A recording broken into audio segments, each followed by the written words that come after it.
আচ্ছা ভাইয়া, আপনি নামাজ পড়েন তো? জি, আলহামদুলিল্লাহ। নামাজ পড়েন। এই যে আমাদের আর তো আর কয়েকদিনের মধ্যে কুরবানির ঈদ হচ্ছে, তাই না? জি, তো আপনি এই যে ভ্যান চালায় ইনকাম কেমন হচ্ছে?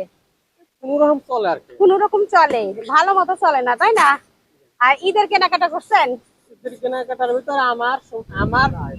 আমার আমার যা লাগবে আমি তা নিবার পারবো না। আমার বাচ্চা কাচ্চা আছে, এর কোনরকম মন জোগাবো না আর কি। ও আচ্ছা, যাই হোক, বাচ্চা কাচ্চার জন্য আসলে বাবা মা কখনো নিজের চিন্তা করে নিজে না। চিন্তা করে না। করে না যে আমার বাচ্চা কাচ্চাকে কিছু দিতে পারলে ওটাই খুশি, তাই জি, না? জি, ঠিক আছে। আচ্ছা, যাই হোক।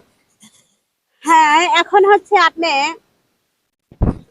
আজকে সব সকালে নামাজ পড়ছেন? জি, পড়ছেন? আলহামদুলিল্লাহ, আলহামদুলিল্লাহ। আসলে জহরে কত রাকাত নামাজ জানেন? জহরে কত রাকাত নামাজ? ফজর সহ হ্যাঁ হ্যাঁ, জহর। জোহর 4 রেখাত। জহরে 4 রাকাত নামাজ, তার মানে হ্যাঁ, হ্যাঁ। মোট মোট কত রাকাত নামাজ? জহরে মোট কত রাকাত নামাজ বলেন? সুন্নত 2 রেখাত নামাজ। হুম। সুন্নত। আর জোহর হইলে 2 রেখাত, 4 রেখাত। হুম। মোট কত রাকাত বলে দেন? মোট 4 রেখাত। জহরে মোট 4 রাকাত নামাজ, না?